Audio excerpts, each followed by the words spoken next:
안녕하세요. 진리의 말씀을 통해 삶의 깊이를 더하는 시간입니다. 오늘 우리는 성경의 한 구절, 예수님의 한마디가 당시 사람들에게 어떤 의미로 다가갔는지 그 생생한 역사적 배경 속으로 시간 여행을 떠나보려 합니다. 말씀이 선포되었던 그 순간의 공기, 소리, 그리고 사람들의 눈빛을 상상하며 함께 걷다 보면 2000년 전의 외침이 오늘을 살아가는 우리에게 얼마나 큰 울림을 주는지 깨닫게 될 것입니다. 이 귀한 여정을 시작하기에 앞서 잠시 시간을 내어 이 말씀을 주변에 나눔으로써 하나님의 은혜를 전하는 통로가 되어주시길 부탁드립니다. 여러분의 작은 실천이 어둠 속에 있는 누군가에게는 큰 빛이 될 수 있습니다. 여러분의 나눔과 구독이 이 채널을 통해 더 많은 영혼들에게 선한 영향력을 전하는 데 큰 힘이 됩니다. 주님의 이름으로 여러분의 삶에 평안과 축복이 가득하기를 기도합니다. 이제 요한복음 8장의 세계로 들어가 보겠습니다. 오늘 이야기의 주제는 세상의 빛, 그리고 인류의 두 가지 영적 혈통입니다. 이 이야기를 온전히 이해하기 위해선 우리는 먼저 바로 앞장인 요한복음 7장의 마지막 부분으로 잠시 돌아가야 합니다. 예수님께서는 당시 유대인들에게 매우 중요했던 종교적 관습과 절묘하게 연결하여 당신의 정체를 드러내는 방식을 사용하셨습니다. 그때는 바로 유대인의 가장 큰 명절 중 하나인 초막절이었습니다. 초막절 7째 날, 축제는 절정에 달했습니다. 화려한 예복을 차려입은 대제사장이 나팔 소리가 울려 퍼지는 가운데 행진을 시작합니다. 제사장들은 찬양을 부르고 은으로 만든 주전자를 들고 실로암 못으로 향합니다.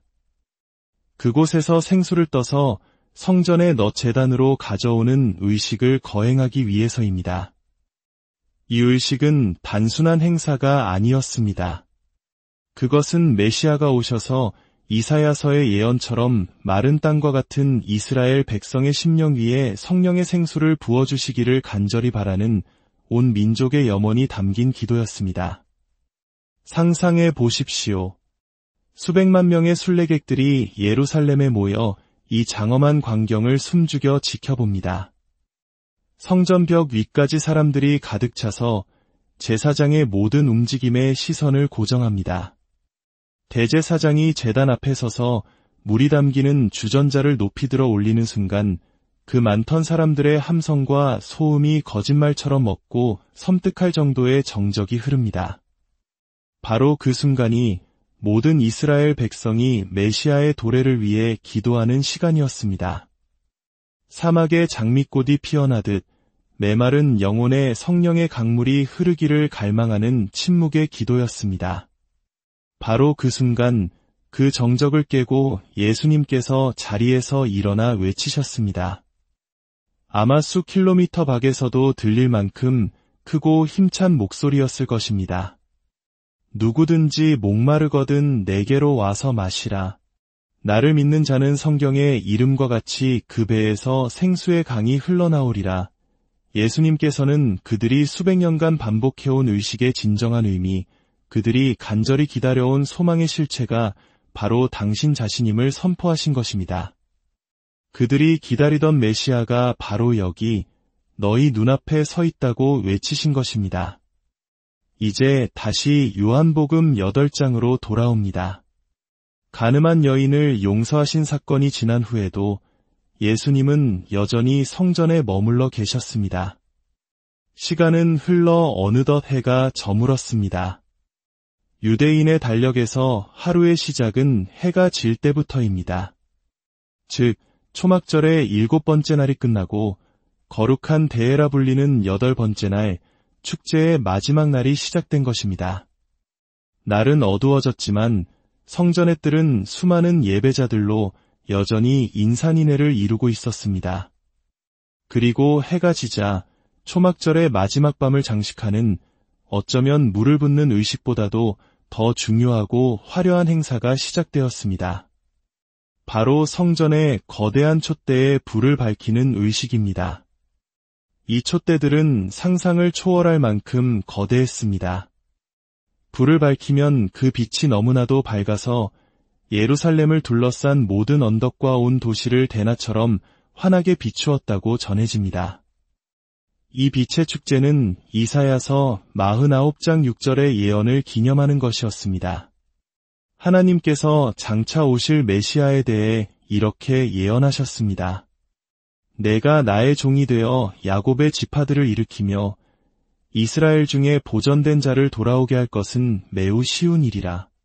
내가 또 너를 이방의 빛으로 삼아 나의 구원을 베풀어 땅 끝까지 이르게 하리라. 그렇습니다. 이 화려한 불빛은 메시아가 단지 이스라엘만의 구원자가 아니라 온 세상 모든 이방 민족을 비추는 세상의 빛이 될 것이라는 위대한 희망을 상징했습니다. 유대 랍비들의 가르침을 기록한 미시나에도 이 촛불 의식이 메시아를 향한 소망과 깊이 연결되어 있음을 명확히 하고 있습니다. 사람들은 그 찬란한 빛 아래에서 기쁨으로 환호하며 춤을 추었습니다. 바로 그 순간을 상상해 보십시오. 온 예루살렘이 거대한 촛대의 빛으로 환하게 타오르고 모든 이들이 메시아, 세상의 빛이 오시기를 노래하며 기뻐하는 그 축제의 한가운데 예수님께서 다시 한번 앞으로 나아가셨습니다. 그리고 온 무리가 들을 수 있도록 선포하셨습니다. 요한복음 8장 12절입니다. 나는 세상의 빛이니 나를 따르는 자는 어둠에 다니지 아니하고 생명의 빛을 얻으리라. 이것은 또 하나의 엄청난 선언이었습니다. 너희가 저 촛대를 보며 기다리는 그 세상의 빛이 바로 나다. 너희가 이방을 비출 것이라 믿는 그 메시아가 바로 나다. 나를 따르면 너희는 다시는 인생의 어둠 속에서 방황하지 않을 것이다. 그 자리에 있던 유대인들, 특히 율법에 정통한 종교 지도자들은 그 말씀의 의미를 누구보다 정확하게 이해했습니다. 수세기 동안 지켜온 자신들의 가장 성스러운 축제의 핵심을 저 나사렛 출신의 청년이 자신이라고 주장하고 있다는 사실에 그들은 경악했습니다. 그 순간 축제의 흥겨운 분위기는 순식간에 팽팽한 긴장감으로 바뀌었습니다. 사람들은 한편으로는 이 담대한 선포에 흥분했지만 다른 한편으로는 종교 지도자들이 예수님을 죽이려 혈안이 되어 있다는 사실을 알고 있었습니다. 그들은 예수님을 잡을 기회만 엿보고 있었지만 군중의 반응이 두려워 섣불리 나서지 못하고 있었습니다. 그러나 유다의 사자처럼 담대하신 예수님께서는 그들의 살기 어린 눈빛 앞에서도 조금도 위축되지 않으셨습니다. 오히려 그들의 위선과 불신을 정면으로 지적하기 시작하셨습니다. 이 선포에 대한 바리새인들의 첫 번째 반응은 냉소적이었습니다. 13절에서 그들은 이렇게 말합니다. 내가 너를 위하여 스스로 증언하니 내 증언은 참되지 아니하도다. 이것은 율법의 세세한 조항을 꼬투리 잡아 예수님의 권위를 깎아내리려는 비열한 공격이었습니다. 그들은 예수님께서 보여주신 수많은 증거와 기적, 그리고 예언의 성취는 애써 외면한 채 증인은 2명 이상이어야 한다는 율법의 한 구절 뒤에 숨어 그분의 말씀을 거부하려 했습니다. 그러나 예수님은 조금도 물러서지 않으시고 오히려 더 대담하게 응수하셨습니다. 14절입니다. 내가 나를 위하여 증언하여도 내 증언이 참되니 나는 내가 어디서 오며 어디로 가는 것을 알거니와 너희는 내가 어디서 오며 어디로 가는 것을 알지 못하느니라. 예수님께서는 당신의 근원과 목적에 대한 완벽한 자기인식을 가지고 계심을 선포하셨습니다. 나는 하늘로부터 왔고 하늘로 돌아갈 것이다. 그러나 너희는 땅에 속해 있기에 나의 정체를 전혀 알지 못한다. 이것은 단순히 출신을 말하는 것이 아니었습니다. 그것은 신적인 기원에 대한 선언이었습니다. 그리고 예수님의 비판은 점점 더 날카로워집니다. 장갑을 벗어 던지듯 그들의 위선을 하나하나 벗겨내기 시작하셨습니다. 먼저 15절에서 말씀하십니다. 너희는 육체를 따라 판단하나 영적인 것을 안다고 자부하던 그들에게 육신에 속한 자라고 선언하신 것입니다. 이는 그들의 자존심을 송두리째 흔들어 놓았습니다. 이어서 예수님은 그들의 율법 논리를 역으로 사용하십니다. 그들이 2명의 증인을 요구하자 이렇게 말씀하십니다. 나를 보내신 아버지께서 나를 위하여 증언하시느니라. 여기서 나의 아버지가 누구를 의미하는지는 모두가 알고 있었습니다. 바로 하나님이셨습니다. 너희가 율법을 따지느냐? 좋다. 여기 증인이 둘 있다. 바로 나와 나를 보내신 하나님 아버지다. 나와 아버지가 함께 증언하는데 무엇이 더 필요하냐? 이는 사실상 당신이 하나님과 동등됨을 선언하신 것과 같았습니다. 대화가 진행될수록 예수님의 말씀은 더욱 직설적이고 강력해졌습니다. 이 8장 전체에 걸쳐 예수님은 바리새인들의 영적 실체에 대해 이렇게 폭로하십니다. 너희는 내 아버지도 알지 못한다. 너희는 아래에서 났고 나는 위에서 났다. 너희는 이 세상에 속하였고 나는 이 세상에 속하지 아니하였다. 너희는 너희 죄 가운데서 죽을 것이다. 이런 말씀들은 당시 최고의 종교 지도자로 존경받던 그들에게는 참을 수 없는 모욕이었습니다. 마치 성난 황소 때 앞에서 붉은 천을 흔드는 것과 같았습니다. 그리고 마침내 예수님께서는 그들의 영적 혈통의 근원을 꿰뚫어 보시며 가장 충격적인 선언을 하십니다. 너희는 너희 아비 마귀에게서 났으니 너희 아비의 욕심대로 너희도 행하고자 하느니라. 예수님께서는 그들이 하나님의 자녀가 아니라 거짓의 아비인 마귀의 자녀라고 선포하셨습니다. 그들의 마음속에 가득한 사례와 거짓이 바로 그 증거라고 말씀하셨습니다. 예수님께서는 이 대화를 통해 어둠의 세력, 즉 사탄의 실체를 드러내십니다. 에베소서에서 사탄은 어둠의 세상 주관자로, 고린도 후서에서는 이 세상의 신으로 묘사됩니다.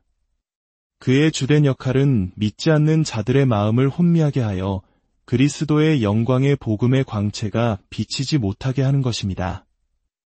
우리는 종종 세상에서 가장 똑똑하고 학식이 높은 사람들이 이 단순한 진리를 받아들이지 못할까 의아해합니다.